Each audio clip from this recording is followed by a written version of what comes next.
Little Zeta Brabham was born in March of 2010 with unimaginable medical problems, spending much of her 3 years on this earth in the hospital, hooked up to machines.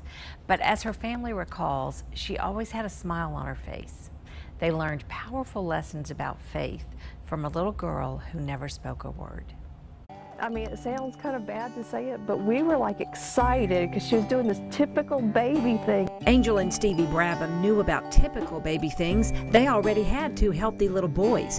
Before Zeta was born, there were concerns. They knew there was a problem with her kidney, but never anticipated that virtually all of her organs would have problems. Problems with the brain and some minor issues with her heart and just breathing. And I was like, I'm going to have to quit work because, she needs all the attention she can get to give her the life that she's supposed to have. The only thing I want is for my baby to know that I love her and for her to love me, and those two things definitely happened. She started blogging after Zeta's birth. It became a way for her to share her feelings, frustrations, and her faith. I've had lots of people share very personal things with me. Witness the power of God through the life of a little child. What having faith is all about. God sent an angel to you, and through her, he sent a message to each one of us. Her blog has reached more than 45,000 people. You saw how many years ago, 45,000 people. Angel Brabham was a rock of a mother to Zeta and her two older sons, and she still is today. Angel, we're so glad that you're here with us. And Team Zeta, you're going to talk about, is just a passion for your family now, and it's because of that journey that you all had with Zeta. Oh, most definitely. Most definitely. It was a painful time, but in that pain there was so much beauty. I remember so much about how that community supported your family in a mighty way. That's exactly right, Jenny. We didn't know the meaning of community support until that time in our lives. I mean, we grew up in a small area, everybody knew everybody, but when we had that, we were working through everything with Zeta, just the outpouring of love and the support, whether it be financially or just the spiritual aspect, we had so much support, and just amazing to see how God worked in those things. It was a time where I felt like there were times where we went, why me, and in those instances, just things would happen that were unexplainable, that kind of gave the meaning behind what was going on. We couldn't see the big picture of it, and we still question the big picture sometimes. Sure. Anytime you lose a child, you're going to question the big picture.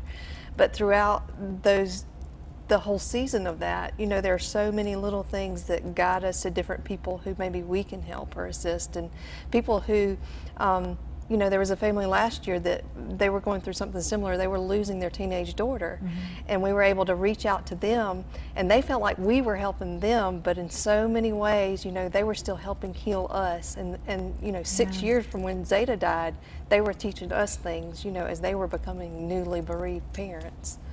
That is the spirit, the strength of the human spirit is just amazing, especially in a crisis like that, in a tragedy.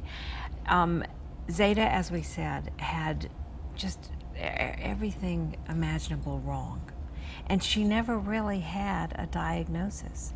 No, we had some potential diagnoses. She was originally diagnosed with Charge syndrome, but then the chromosome testing didn't show that, but every organ in her body had something wrong, every major organ.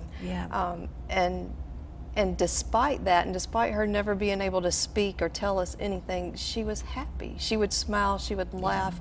You could tell when she wasn't feeling well, there was a difference in her demeanor. Just like when it was close to the end of her life, we could tell she was gone before she actually died, because that spirit, that little spirit was gone. That's amazing, and you speak of it so beautifully, Angel. I mean, I admire you so much, how you have taken this, and it's just given so much purpose to your life. Definitely. One of the things that you do is the Team Zeta golf tournament. Oh, yeah. And so you've got your 10th anniversary coming up. We do. It's on April 27th, and we cannot take credit for the golf tournament in any shape, form, or fashion. That started 2010, a couple of months after Zeta was born. My cousin called, and she's like, hey, we want to do something. And we'd never been in a situation like that. And I was like, I'm not asking people for money. She's like, you're not asking, we're asking. I was like, well, you do what you want to do. So she and some other family members and friends, they kind of started it that initial year. And my cousin Matthew, he's the brains of the whole operation. He's kind of taken it over, and it's become a pretty well-known tournament in our area. You know, people look forward to it. We get a lot of the same golfers every year, and we get a lot of support where we can help other families, which is huge. This morning I got a message from a local family that we're able to assist, and she just talked about how she, you know, unexpectedly sometimes we send things, or when we know there's something going on, and to be able to reach out to other families in the way that people reached out to us. You know, we'll never be able to repay what was done for us. But you pay it forward. Right. Yep. That's an interesting thing that you experience in life. Is I can't pay back, but I can pay forward. Exactly. And that's how your Team Zeta does this. Exactly. It's wonderful. We have information if you're interested in taking part in the tournament. Like April said, it's on the 27th of April at 8 in the morning at Sweetwater Country Club. You can register by calling the number on your screen. It's 803-300-0984. And I guess like with any tournament, you're going to have some neat prizes and food and all kinds of fun things. Some music, some raffles. And it's always just a good time to get out and fellowship. And a couple of our families are going to try to make it out, and that's always fun to see some of the families out, the kids. That you've helped. That's wonderful. That's wonderful. Well, Angel Brabham, thank you again for being here today. Good luck this year with Team Zeta's golf tournament. Thank you so much. We'll be right back.